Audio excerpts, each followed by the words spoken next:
E aí, galera do segundo ano, como é que estão vocês, beleza? Então, voltamos aí para a gente poder corrigir aquele exercíciozinho teórico, né? Aquele exercíciozinho com verdadeiros e falsos, né? Para a gente poder ficar por dentro das teorias aí, lembrar algumas coisinhas, né? Nem só de conta tem, não tem só questões de conta na prova, né? Tem questões teóricas também, tá bom? Então, por isso que a gente vai fazer essa revisão aí, ok? Beleza? Então, a correção desses exercícios hoje, passei ontem para vocês, espero que vocês tenham feito e vocês estejam só conferindo aquilo que vocês acertaram, hein? Para de enrolar, hein? Vê se faz isso que a gente manda.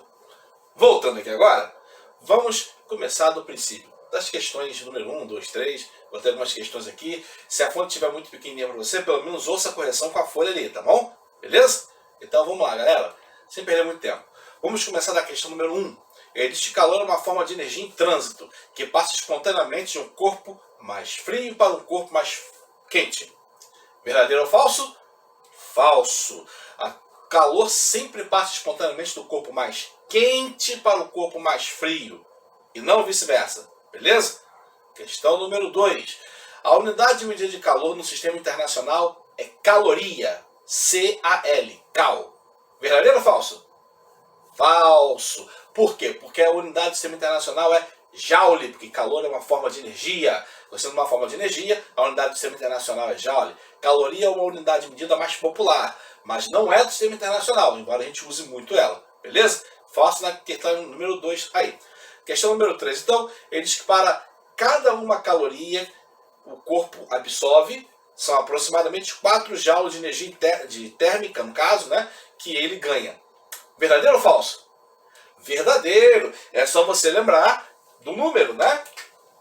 Uma caloria vale 4,186 joules.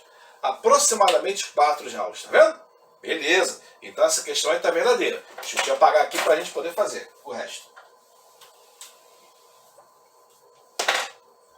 Beleza. Questão número 4.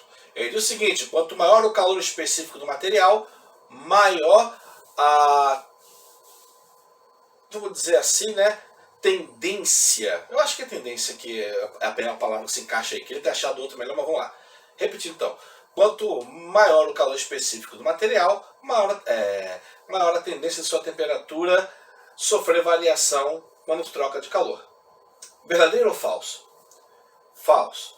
Porque o calor específico mede o quanto que a temperatura, quanto que precisa de calor para variar a temperatura em 1 grauzinho. Então, o maior calor específico precisa de mais calor para a temperatura variar. Ou seja, quanto maior o calor específico, menos a temperatura do cara varia na troca de calor. Então, é menor tendência de variação de temperatura. Por isso que é falso isso aqui, tá? Questão número 5. Se o corpo tiver maior... se o corpo A... Questão número 5. Se o corpo A tiver a mesma massa e a mesma temperatura inicial de um corpo B, e ambos receberem a mesma quantidade de calor, sofrerá menor variação de temperatura aquele corpo que tiver maior calor específico. Maior calor específico, menor variação de temperatura. Verdadeiro ou falso? Verdadeiro. Realmente, maior calor específico, mais difícil é a sua temperatura variar, ok? Verdadeiro essa questão aí. Questão número 6, ele diz que as águas do oceano demoram muito para ter sua temperatura média, ok? Elevada ou reduzida. Por quê? Porque sua capacidade térmica é muito grande, é altíssima. Verdadeiro ou falso? Verdadeiro. Além da água em si ter um calor específico muito alto, a massa de água no oceano é muito grande. Capacidade térmica é massa vezes calor específico, ou seja, altíssima capacidade térmica, a temperatura varia muito lentamente, para mais ou para menos. Verdadeira essa questão, beleza?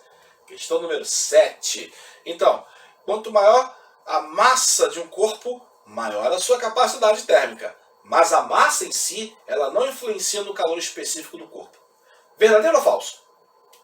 Verdadeiro. Por quê? Porque calor específico só depende da substância. Não depende da massa. Beleza? Capacidade térmica depende da massa. Aí, beleza. Ok.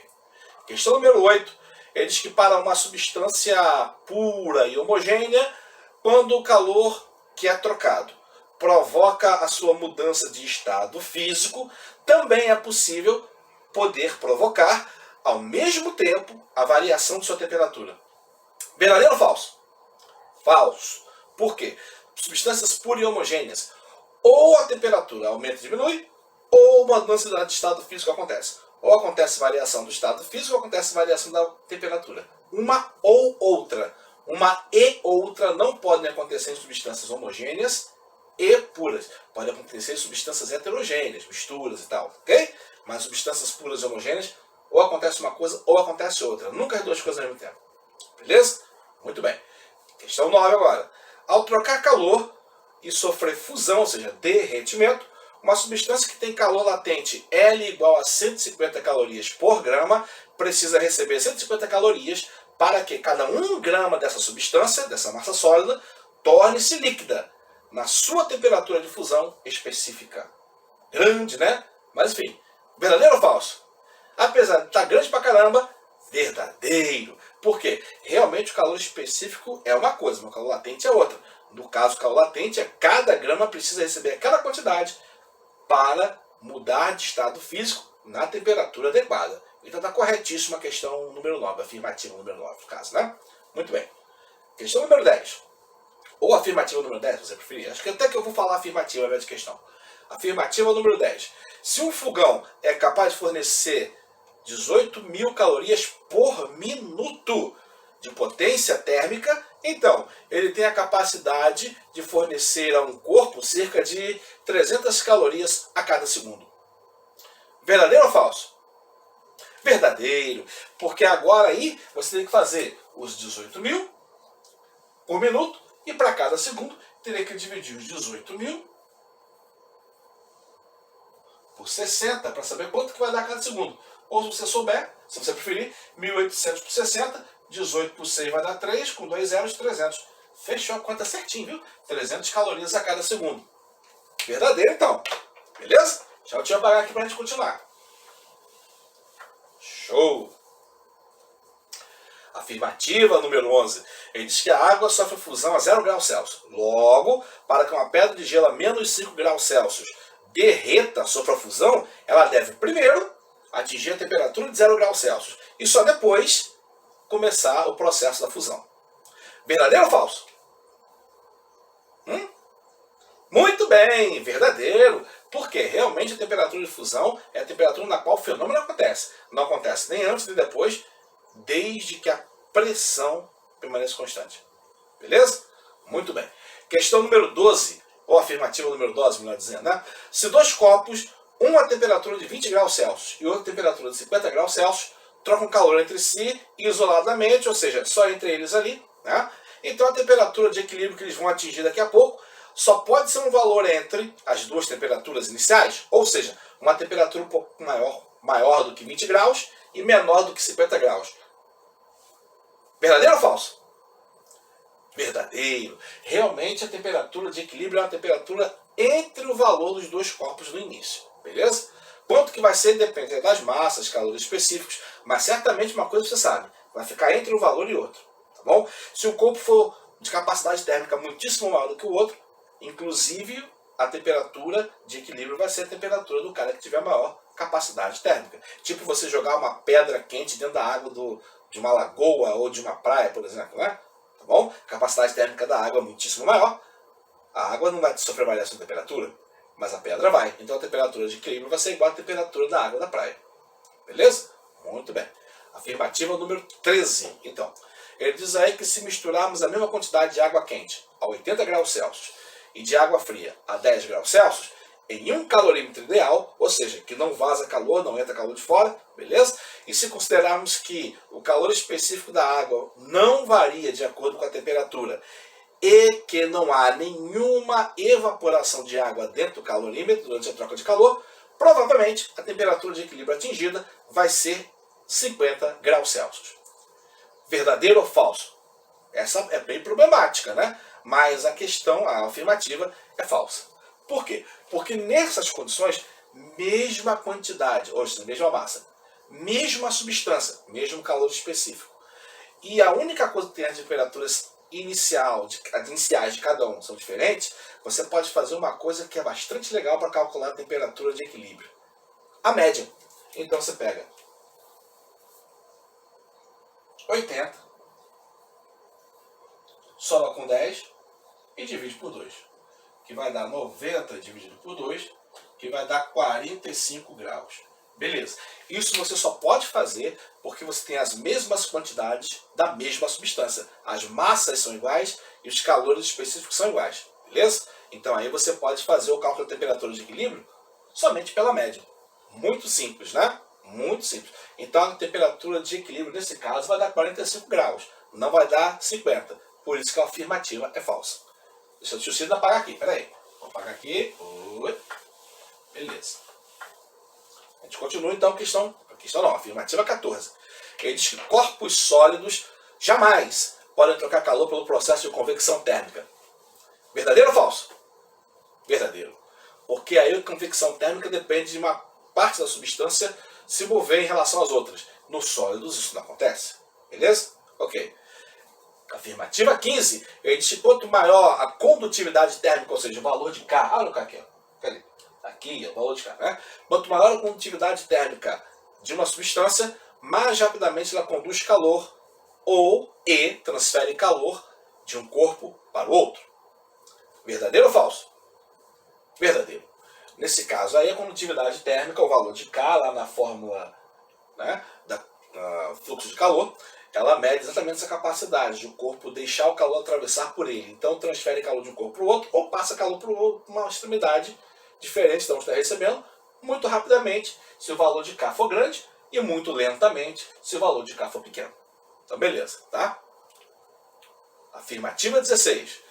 É possível que uma substância líquida, ou que substâncias líquidas, melhor dizendo, troquem calor através de condução térmica, tá? Mas essa troca é lenta devido ao fato de que líquidos têm valor muito pequeno de condutividade térmica. O valor de K é pequeno, por isso o processo da condução é lento. Verdadeiro ou falso? Verdadeiro, né? Opa, apareceu. Verdadeiro. Por que é verdadeiro? Que realmente líquidos podem deixar calor passar por eles, mas passa muito lentamente, tá? É por isso que eles trocam calor basicamente por convecção térmica, porque a condução térmica é muito lenta nesses casos. Beleza? Deixa eu sair aqui da frente que eu estou atrapalhando aqui, né? Muito bem. Afirmativa 17. Ele diz que pode-se considerar o processo de troca de calor por convecção térmica o responsável por formar as correntes marítimas nos oceanos. Será? Verdadeiro ou falso? Verdadeiro. Realmente, a troca de calor entre a água do oceano, por ser uma distância grande, uma massa imensa, né?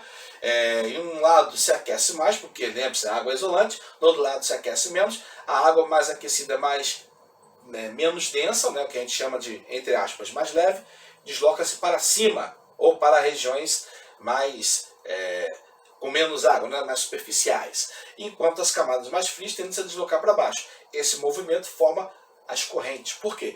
Porque, em média, o calor absorvido pela Terra aquece mais as mesmas regiões, que geralmente são em torno do Equador.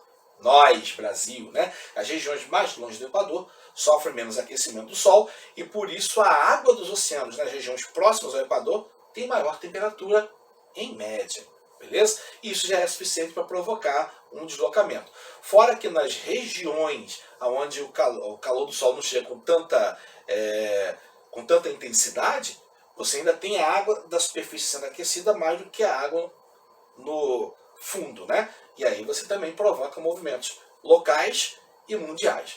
Formam-se as correntes marítimas desse jeito. Beleza? Vamos à afirmativa número 18.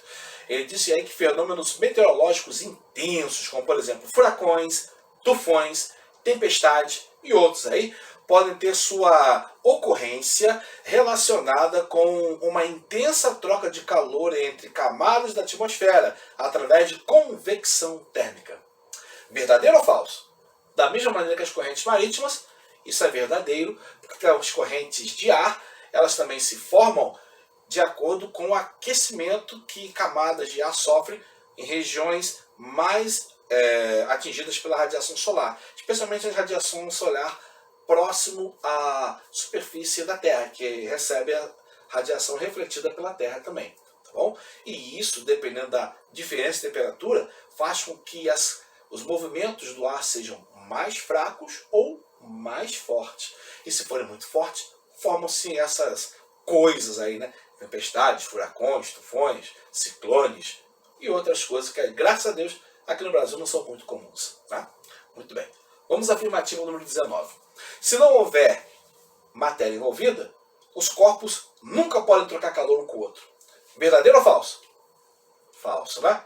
Existe um processo que troca de calor que não envolve matéria. É a irradiação térmica, emissão de calor por ondas eletromagnéticas. Por falar em ondas eletromagnéticas, questão número 20, aliás, afirmativa número 20. As trocas de calor entre o Sol e os planetas do Sistema Solar são basicamente por irradiação térmica. Verdadeiro ou falso?